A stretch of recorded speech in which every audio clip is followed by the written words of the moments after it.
Next, on this episode of The Nice Guys on Business. If the leaders don't get the point of it, and there are countless case studies now from Johnson & Johnson to Zappos who incorporate corporate wellness or corporate well-being and have amazing results with their employees. People stay longer, people work harder, people are more loyal, people are less sick, people recommend the job and the product and the people. I mean, it's endless of the benefits that you get from having a strong corporate well-being. But the point of all of that rant is that it all starts with culture. So if your culture is not set up for that, it doesn't matter what you have in place. Life moves pretty fast. You don't stop and look around once in a while, you could miss the Nice Guys on Business. Need an education on how to grow your business? The Nice Guys are here to help. Learn about great customer service, networking, and how just being nice can help you prosper. Now, here are your hosts, Doug Sandler and Strickland Bonner. Hey, Nice Guy community. Welcome back. My name is Strickland Bonner. On the other side of the microphone, Mr. Doug Sandler. It is the middle of the week. It is hump day. It is Wednesday. And we are really glad you're here with us. Did you ever have that feeling that Wednesday, it was like, oh, it's almost Thursday. Oh, it's almost Friday. I was never a TGI Friday kind of guy. Were you? Maybe I used to be more, but I love what I do. And so it's not like I dread the work week and wait desperately for the weekend anymore. So no, not really. I really want to talk about this tomorrow on tomorrow's show, but I don't know exactly what you do. Exactly. I really don't. Can we, and I know that we have a lot of Nice Guy community members that are new. I can see that from our amazing download count. Thank you, everybody in the community out there. They don't even know what you do.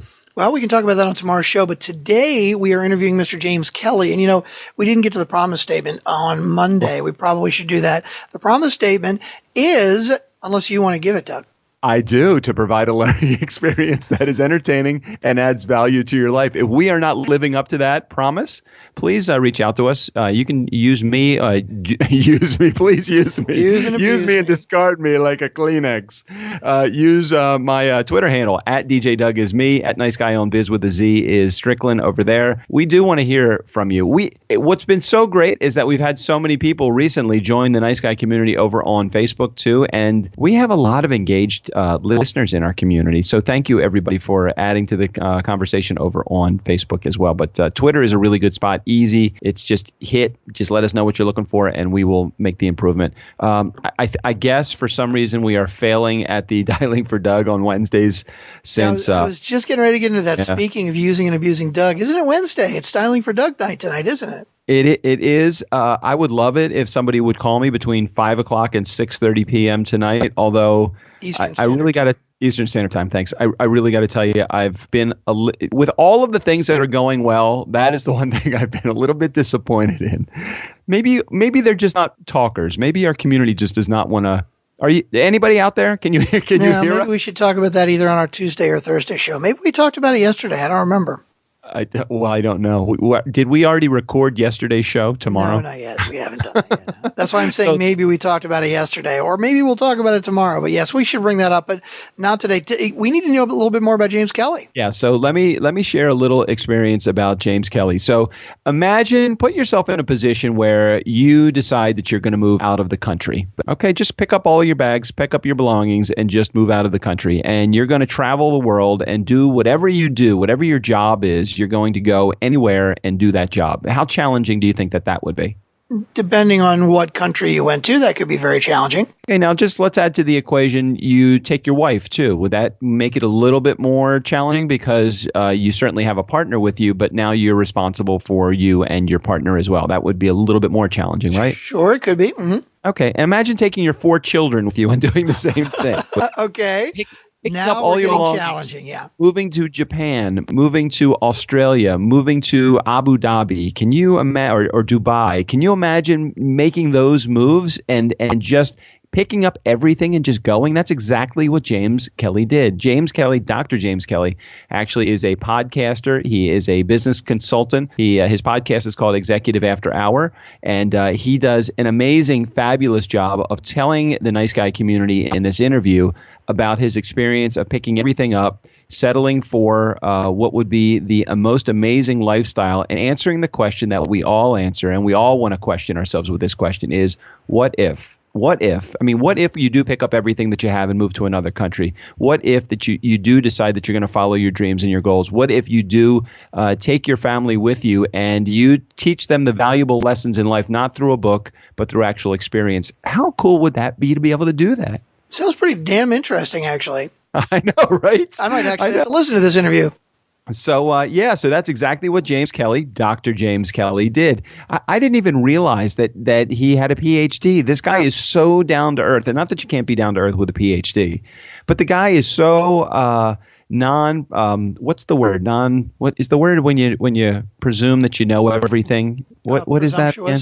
Yeah, he's just a normal guy. And I had a conversation with him, and he reached out to me when we were through the C-Suite Network, and we were talking about bringing his podcast over to the network. And then as I'm sharing with him the experience of the network, he's telling me the experiences of his life. And I'm like, I've got to get you on my show. Our community would love hearing your story. So that is what our story is about all today, is Dr. James Kelley and his family. Cool. I love it. Let's dive. Is there anything else we need to do before we get to the interview? No, let's dive right into the interview. So Dr. James Kelley, the Nice Guys on Business podcast, we are proudly affiliated with the C-Suite Radio Network. So glad to be here. What fascinated me about our guest today, Dr. James Kelley, was not what he does or even how he does it. Now, don't get me wrong. He is amazing at his profession as an expert in corporate wellness, but that is not what drew me to James. I spent an hour or so about a week ago talking, sharing, and getting to know James and his story, and it seemed so cool. I mean, he's a world traveler, recently moved overseas. Yeah, James, you are cool. Yeah, he moved overseas, but not alone. Tell my kids that. Yeah. Well, we all have kids that we know. James, I'm supposed to be introducing you. You got to hold on. Sorry. So as a world traveler, he moved overseas, but he didn't do it alone, because this is really the part that got me excited about what James is all about. He moved with his family of 6. I mean, holy shit. Here to share a piece of his journey, welcome to the Nice Guys on Business podcast, James. Thanks so much for having me. It's I'm super psyched to be here. So let's rock this. Let's go. Let's talk about it a little bit, because really that was the first question that came to mind, was in my head, was why? I mean, it's hard enough to pack and move across town, but now you live near Dubai or Abu Dhabi or something. Well, I mean, why'd you do it? Yeah. I mean, the short, Doug, is that this is a personal philosophy. You have one life, and too often in life as an entrepreneur, as a human, you play the what if game. And that's something that I learned pretty early on, that what if sucks.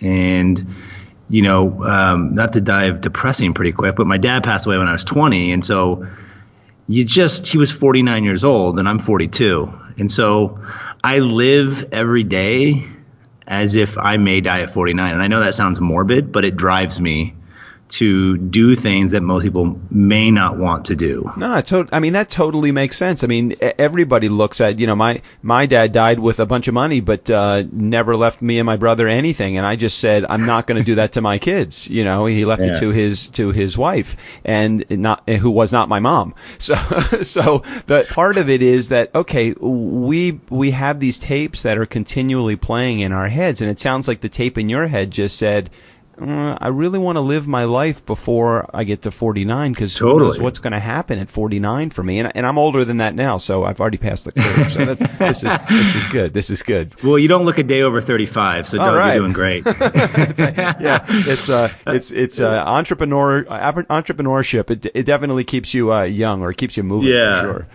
And I respect that. I think that, I think to be an entrepreneur, there's 2 things. One, you can't be scared, right? And I'm sure over the 300 plus episodes you've done, that's a theme by any successful entrepreneur, is the ability to harness the fear in the good way, not the bad way. And so, moving over here, that was just one of the things. And I was lucky, obviously I didn't do it alone. I did it with my wife. My kids had to follow. But my wife had moved a lot. She was a military child. So for her, she thought, what the hell, it's an adventure. And for our kids, wherever you fall on the political line in the U.S. or globally, right now, Muslims are seen in a pretty negative light. And so I had met a Muslim when I lived in Australia when I got my PhD. And he was probably the nicest human being I'd ever met. Mm-hmm. I mean, the nicest, the kindest, the gentlest, the sweetest. And I just thought there was more to that than what I probably knew. And, you know, in America, we're not infused with a lot of Muslims, contrary to maybe what the news media says. And so I felt it was really, really important that my children form their own opinions outside the bubble, so to speak. And especially my two older ones. Yeah, yeah. How old are your kids? They start at 9, 7, 3, and I guess 4 and 2. Oh my gosh. So they end at 9. You mean the oldest is 9. I don't think you were going to give me 9, 11, 14, and 18. No, you went backwards from there. And it makes it easier. It makes it harder. I don't know. You know, you mentioned a really interesting word when you started describing it, and you said something about an adventure. And and that's the way that you and your wife kind of perceived it. And I thought in the description you were actually going to say this is how we explained it to our kids, is that this is an adventure that mom and dad are going on, and you guys get to come along on this fun ride. And I don't think that enough of us live life in adventure mode. I think that we live it in work mode and no balance mode and everybody's full of shit mode and all the stuff that, you know, just really drives us all crazy. But adventure mode, man, I love that idea. So can you talk about that for a second? Yeah, no. You know, again, I think everything for me, it predicates on two things, right? So one is my dad's death. I mean, that is clearly a driver. Two, I grew up probably in a less than stellar house, and I wouldn't say it was abusive or there was alcohol, but it was two parents that worked an obscene amount of hours to get by barely. Mm-hmm. I mean, we were low middle class. Lights were turned off when I was a kid. It was definitely check to check. And, you know, I was left to my own devices a lot. I had 3 older brothers, but the next closest was 5. So basically, I'm a youngest and only child at the same time. I never moved once before I was 17, before I went to college. And I just kind of think that you got to take life by the balls sometimes. And if you get to 60 or you get to 80 and you say, well, I wish when I was younger I could have done, kind of going back to the what if, like you can't. You know, I have a hip replacement and a bum knee at 80. Like, what the hell am I going to do? And, you know, and I just think also, you know, not to shit on America, because I love America and I'm American, so born and raised. But too often we think the world ends and begins with the borders on the west and the east and the south and the north. Mm-hmm. And this is a big effing world out there. I mean, I've had the luck to live in Japan, Australia, the Middle East, 5 cities in the U.S. I can tell you that as much as we say there's so many things different about us, there's actually way more in common. Yeah. If you just get to know people from different parts of the world. And so to share that with my kids and to take my wife on this journey as well, I think is something that you can't quantify or really even qualify until either you're in the grave or 10 years removed, one of the two. Well, it's challenging because what I look at is I say, okay, James, you have this business, and we'll talk about your business in a second because I think it's an integral part of what you do and what you're all about. But you can pick up your business and move from one spot to the other as a provider of a service. What do you do if you're, say, a guy that sells I don't know, well, I guess you could do the same. I guess you could do anything pretty much anywhere. You just have to be willing to reinvent or start over. Let me tell you a story because I think that's a fantastic point. Because if you have a hard product, it's harder for sure. Yeah.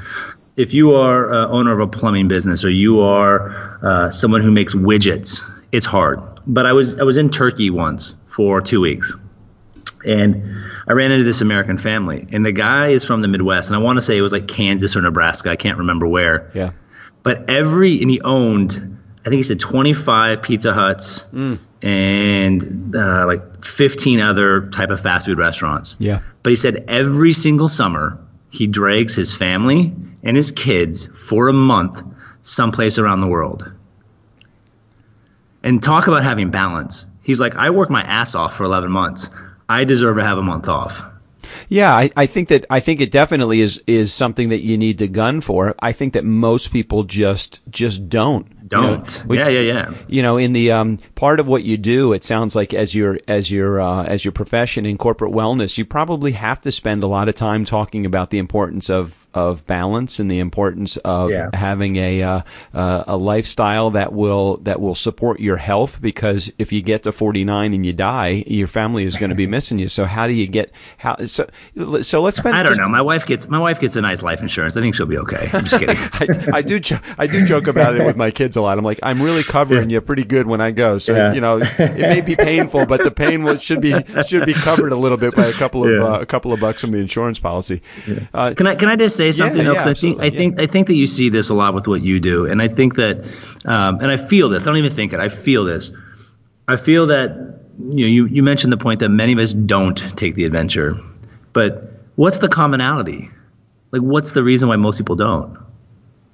I think people are scared. I think people fear. Yeah. Right.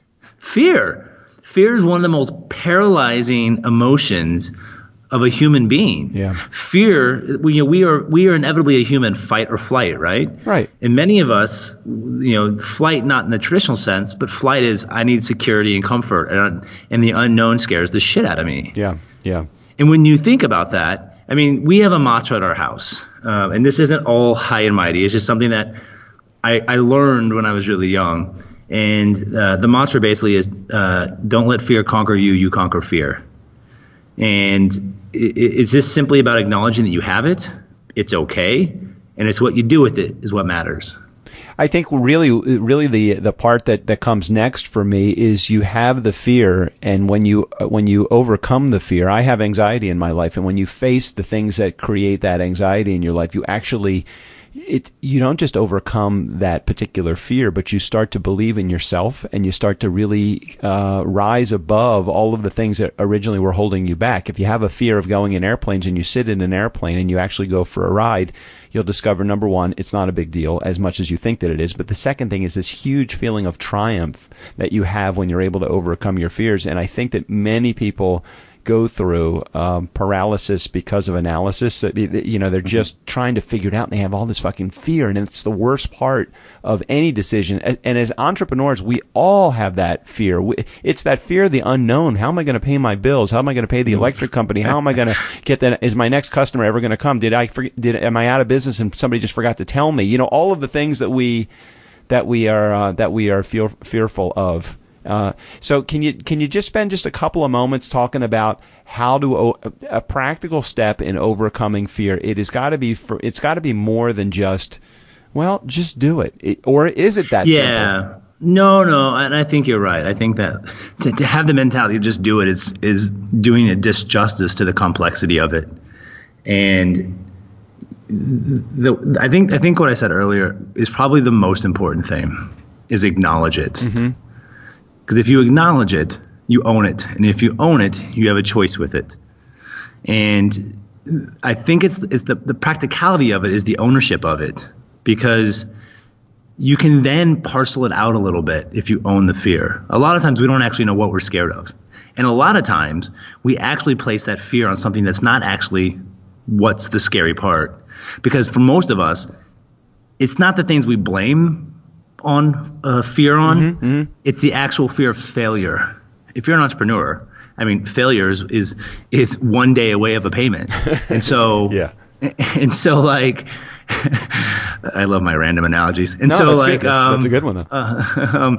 And so like the reality is that you have to be able to own it, to understand it. And the other thing, in my podcast that I do, and maybe I'm preemptively plugging this. No, but, do it. I was going to that was going to be my next thing. So talk about your podcast. That'd be great. It's called Executive After Hours. And one of the things I do in my podcast is I ask what's called the Fast Five. And it's just 5 random questions. And some of them are mostly thought-provoking, psychology-based questions to kind of get a sense of who the person is. And when I ask, is always, what advice would you give your 25-year-old self? And on the podcast, I'm talking to CEOs, some of Fortune 200 companies, some of companies that are a few million, some of companies are in, 100 million range. Like, it just depends. But what you find, all of them, is that they all say that when they were 25, they wish they made wiser choices. They wish they had more patience. They wish that they weren't so scared of the what if and the failure side of the process. And I think there's some wisdom in that. And I think as you get older, I'm sure you've seen this, Doug, that hindsight's always 20/20. Well, how do you get hindsight before it's 2/20, right? So, like, that's the thing. And I think that the other thing you learn also is the idea of being self-reflective. And that was the thing I was trying to say a second ago, is really successful CEOs, people who are outstanding entrepreneurs, people who succeed where others fail, are the ones who have the ability to take a pause and to self-reflect on the fears, the successes, and the direction they need to go. Because if you're always in the weeds and you're always scrambling around, how do you ever actually stop and learn something, right? And I'm not saying that's the worst thing ever, and I don't want to imply that, because I know many entrepreneurs are in the weeds with a weed whacker with no actual string left and they're doing it by hand. I get that, right? I get that. But you have to pause. And you have to take a step back, and you have to analyze, and then you have to go forward. And I don't know where I was going with that, but no, that's all right. That's all right. Well, we started to talk about we were introducing your podcast, Executive After Hour, to the Nice Guy community. And what's interesting about it is that in Nice Guy community, you wouldn't know this, but James and I we connected probably a few weeks ago, and we had a great conversation overseas through Skype as a part of my just prospecting to have others join the C-Suite network with me. And what's great about it is I forgot completely why I called James after just being completely like, I'm like, dude, this is a really cool life that you're living. And I know that you're in it. So sometimes it doesn't feel so cool when you're in the run and it's like, oh my gosh, somebody's actually looking at me and determining that. Wait, you know what I just did? You know what I just did before you and I talked? Huh. I changed the messiest shitty diaper ever. So yeah, I'm in it. And I don't know if I'm winning it, but I'm in it. That's okay. That's all right. See, even podcast hosts have shitty diapers that they got to change every once in a while. So talk for a second about your podcast, because I've listened to a couple of episodes and I really enjoy it. It's called Executive After Hour. Is that correct? Yeah. Okay. Yes, correct. So the basic premise, honestly, is just speaking to leaders with an authentic conversation. It's my belief we all have a story, and every story should be told. And on this podcast, I basically take you through the autobiographical of an individual or a leader from when they were a child up to where they're at now. And in the podcast, we have a transition point, which is the Fast Five. And then we talk about their business. So, for example, I had a gentleman on in September. He's the CEO of a company called Will.com. And we talked about how his dad was an alcoholic and how he lived in an abusive house full of alcoholism and drugs, and people died around him all the time. And here's this guy who went on to be a COO of a global ad agency. Well, how does that happen? Where's the grit in that? Where's the success? And so I really try to dive into looking at an individual's journey, and it's less about the career they have. I agree 100%. It's got to be about the lessons that they've learned along the way. There's probably a lot of commonality in a lot of the executives, especially the ones I'm assuming the ones that you're talking to. They've had failure in their life, but they've had success in their life.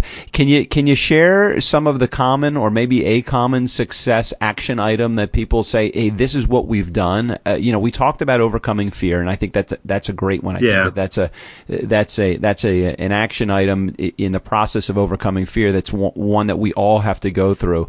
But I want to get something even more tangible, even something other that's not quite so esoteric as your fear, something concrete that people can do today to maybe get closer to some of their goals. Because it sounds like you're a guy that, yes, you do have these adventures, but the only way to get to the adventure is to actually have a goal set. And one of your goals was, we're going to move overseas, or that was a deliberate step. You don't let life happen. You make life happen. I see that in you.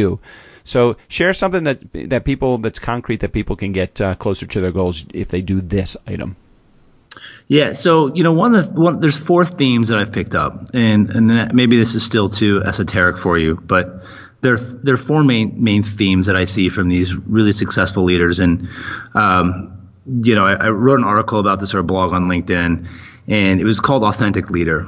And what I've seen across, I think I'm on 85 interviews now, and each of these interviews are an hour long, so it's a detriment to my probably success of my podcast, but I really enjoy it. Yeah. And I feel like I get the nuggets out of it. But every successful authentic leader is self-aware. Every successful leader who's authentic values relationships. Every successful authentic leader is honest. And every successful leader is something that I'm totally blanking out right now on. That's all right. And so if you read the blog, you'll know. That's good. But That's a good. See, James, I call that a teaser. I'm going to give you three. Right? Give you three of them, and you gotta figure out the fourth. Yeah.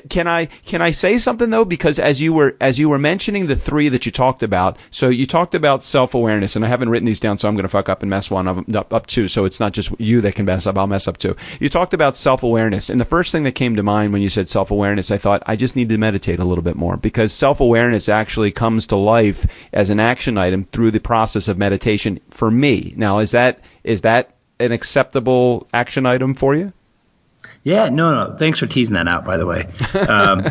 Many of them became self-aware by taking a pause and doing a little bit of the mindfulness. That's obviously a major trend now that you're seeing in the market, is just this level of executives, and mindfulness is being infused all the way down into like my daughter's year 2 class. So many people realize the emotional, the mental benefits of just taking a minute to be mindful. And, not to plug will.com again, but it's a mindfulness platform. And I use it, and it's really impactful. He better pay me for that, by the way. Well, we'll put a link in the show notes that'll be an affiliate for you. So it'll be on my site, an affiliate for you. How about that? Yeah.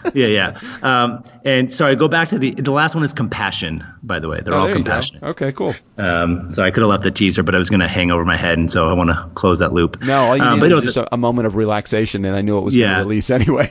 No. I looked up in my LinkedIn article. That's how I remembered. Damn, James, you're not supposed to share your secrets. That's the honesty part. Yeah. And I think, the other tangible thing about many of these CEOs is that they genuinely they care, right? So it's for others. And they do it in a way where they still earn a profit and they still earn money, but they care about their people. And I think that any good leader, any authentic leader, has the ability to be self-aware, has the ability to be honest, not in a cutthroat way, in a helpful way, has the ability to have compassion, and has the ability to foster and build relationships. It's my personal opinion, and you do enough of these podcasts, that when somebody opens up to you and someone shares with you a story about themselves, you open up to them and you start building trust. Now, I'm not saying your deepest, darkest skeleton in the closet, but we all have stories. My community already knows all my deepest, darkest secrets. I'm happy to share them with you also, James. After 305 episodes or whatever we're on, everybody knows everything about me. Believe me, my failed marriages, my failed marriage. Only one. I had my starter wife. I'm on my second wife. Okay. I like how you pluralize that though. Yeah, marriages. I did not mean to say that. Only one. Yeah. No, very, very cool. The information you have is just so fascinating. And again, it has everything and nothing to do with the business that you run, because I always feel like, and this is what I encourage all my guests, and I'm sure that you are similar to this, because it sounds like we have a couple things in common when it comes to personality, is that I tell my guests, I said, don't worry about talking about your business and the services that you provide. If my audience likes you, no matter what you do, they're going to click. And that is really the bottom line with any relationship. I always think that you don't have to sell me, not you, but one does not have to sell me. If I like you, I'm probably going to buy something from you, or at least investigate what you do more. Again, going back to that, the importance of relationships in these executives that have been on your that you've interviewed, is that it is key. You have to have compassion. Without compassion, forget it. You have to be honest. That makes sense. You have to build relationships, and you have to be self-aware. All of those things, completely great philosophy in order to live life by. And just to bring this full circle to what I do, So I've got like 3 jobs in my life, right? So beyond being a dad, but one of them is owning this company called Brave Endurance Wellbeing Consultancy. And it's to your point earlier, it's easy to set up a service in a different country, but what I'm doing is I am partnering with vendors who are middle to small size companies in the US and some other countries around the world that would love to be in this market, but don't have anyone to represent them and don't have anyone they trust. And so I've built a network of companies, and I'm building a network of companies where I get exclusivities for the first couple of years. And I go out there and I talk to organizations about the concept of well-being and the financial benefits of it, as well as the intangible benefits of it. Because let's be honest, we all work 8 hours a day, 12 hours a day, 15 hours a day. I was going to say maybe if I fold my day in half. Well, anyhow. So right. My point is that all of us need to have breaks. All of us need to have mental awareness. And the science is so clear, and we ignore the shit out of it, that working past 6 hours a day has almost become pointless because the quality of work is less. Now, as an American, we are driven to the bone to succeed because that's the nature of who we are as human beings. But there's something to be said about the fact that if you take a step back, I'm not trying to rhyme, I swear to God. Yeah. But if you take a step back and pause and take care of yourself first, you can take care of everything else after that even better. And so when I work with organizations, I really try to get leaders to buy in first, because it doesn't really work. So a lot of organizations bring in the concept of wellness or well-being to their company, and they say, hey, let's do it. We get a break in the premium. That's great. but nobody's happy. It's not the point. And so if the leaders don't get the point of it, and there are countless case studies now from Johnson & Johnson to Zappos who incorporate corporate wellness or corporate well-being and have amazing results with their employees. People stay longer, people work harder, people are more loyal, people are less sick, people recommend the job and the product and the people. I mean, it's endless of the benefits that you get from having a strong corporate well-being. But the point of all of that rant is that it all starts with culture. So if your culture is not set up for that, it doesn't matter what you have in place. Agreed. All right, James, I'm going to ask you to take off your wellness hat for a second and put on your entrepreneur hat as we get to this. This is my, I guess what are your 5 questions called? The rapid fire? Fast 5. Oh, that's funny. Mine are called the rapid fire Q&A. So here are 5 questions. I have not prepped you for them. Yeah, yours is totally cooler. I'm just making shit up as I go along anyway, James. 300 and some odd episodes, and I'm with you. We keep changing the questions, so it's not the same. So I'm going to ask you 5 questions. I'm going to ask you to keep your answers to about 15 seconds. I'm going to do my best not to step on you, although I'm horrible at that. So here we go. Be relatable, James. What do you suck at? A lot. I suck. That's your answer, a lot. Yeah. No, you know what? I actually currently suck at golf, and it's annoying. Okay. Yeah. See, it's interesting. A guy that's an adventurer will parlay that into his personal life. A guy that's all about the work is going to completely say, "I suck at operations management or payroll." But no, I like it. I suck at golf. That's great. Yeah, I mean, I suck at those things too. But I just went golfing today, and I was really pissed. That was the first thing. Yeah. Be transparent. How did you pay your bills when you first got going? Jeez. How did I pay my bills? I mean, I've been paycheck to paycheck for a long time trying to make things work. So when I was younger, I played the shell game. I moved money from one credit card to another. Yeah. Okay, that's interesting. Be confident. What do you do as an entrepreneur that's as good as it gets? Be real. And that is truthful. That is a really real answer. And only in the short period of time that I know you, that is exactly as it is. I would agree with you. I already asked you that. Be humble. Do you realize how fast I actually answered that one? Because that's the one I knew straight away in my head. That's a good one. So go ahead. Be humble. What experts do you need to call upon to make shit happen when shit isn't happening? What experts? I actually lean on a lot of ex-guests who have more know-how in certain areas that I don't. Isn't it amazing that your guests that have become that network for you have actually evolved into what has really building and helping your business thrive? Yeah, part of that was choice, and again, I think you would agree with this. The podcast allowed me to demonstrate who I am as an individual to them over a 60-minute time period. Yeah. that speaks volumes. Now, not all of them. Some of them are somewhat fake on the show. I'll leave out names, but many of them are very genuine, right? And you've had people on your show who are crap guests. Like it just happens. But yeah, so all right, and last one here. So I'm going to give you a series of 4 things. You have to put them in priority order. Okay, are you ready? Okay, here we go. As a business owner and entrepreneur, put these into priority order: employees, customers, products, systems. In order. This is tough because I have a PhD in marketing. Priority. See, the logic to me is you need to have good systems.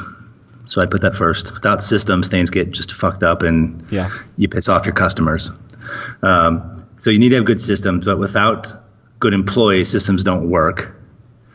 And without good product, you have no customers. So then I guess there's customers. All right, so systems, employees, products, and then customers. Excellent. There's no right or wrong. It's just very interesting how people answer that. You could argue that differently, though. Yeah. But I'd be like, if you have market orientated in your thinking, it's customers first. Yeah, but, I agree. Yeah. I agree. All right, so we are done with the rapid fire Q&A. Do you have your cell phone anywhere near you? I do. Good. Is it an iPhone or something inferior? I am glad to tell you that it's not inferior. It is an iPhone. Okay, great. I can keep my masculinity, apparently. That's all right. You can keep it. Go to your texting app. What is the last text message you sent or received? Oh, this is going to be completely unattractive. Is it going to say something about a poopy diaper? I don't want to know. Nope. I am seeing a colleague of mine on Friday. So it says, we usually finish Friday prayer around 1, so I'll be freer after that. I said, good to know. See you then on Friday. And he said, see you. So right. Excellent. We're going to Oman this weekend. What is that a place or is that a thing? Oman is a country. Oh, nice. Okay, cool. And my wife and I are running a 72-kilometer team race. Oh, my gosh. Nice. Good in the mountains. So good for you. And go to your last one. Go to your photo app. What is the last thing you took a picture of? Golf range today. Oh, you're playing so that you can not suck as much at golf anymore. Yeah. So what I did, so I'm a big believer, having my business, I have to do a lot of work in the States. So I actually have a lot of conversations like now, 8, 9, 10, 11 o'clock at night. And so I end up being up till 12 or 1. So it's my belief that if I don't, again, take care of myself, so I'm pretty passionate about having an hour or so to myself a day. Yeah. And so I just, my wife met me there, Mary, and we hit some golf balls for like an hour, and then I jetted back to work. Excellent. Excellent. Yeah. So, James, if our nice guy community wanted to get in touch with you to have you help them with what ails them, can you share your podcast or your contact information? I thought you were going to ask my proctologist. Okay. So, you can find my podcast on every major outlet, whether it's SoundCloud, iTunes, Stitcher, iHeartRadio, and it's Executive After Hours. Have a listen. Against 85 episodes. I think it's great content, but I'm completely biased.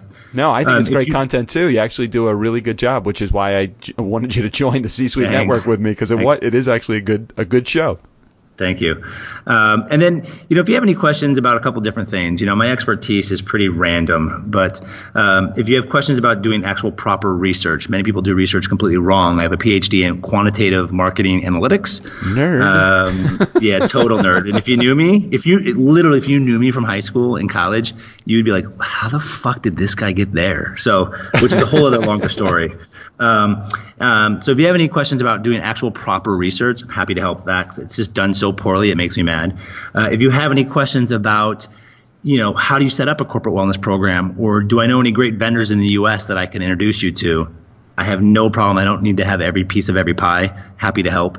And any other questions, you can reach out to me at jkelley, JKELLEY, at braveendurance.com. Brave Endurance has one E between the Brave and Endurance. So BraveEndurance.com. nygren.com. I'm always worried I'm going to mess that up. Go ahead. Oh, all right, James. Well, thanks. Well, Nice Guy community, never underestimate the power of nice. We'll make sure we put all the information about James and his corporate wellness program, his podcast, and all the other stuff, and maybe even a picture of the poopy diaper right there in the show notes.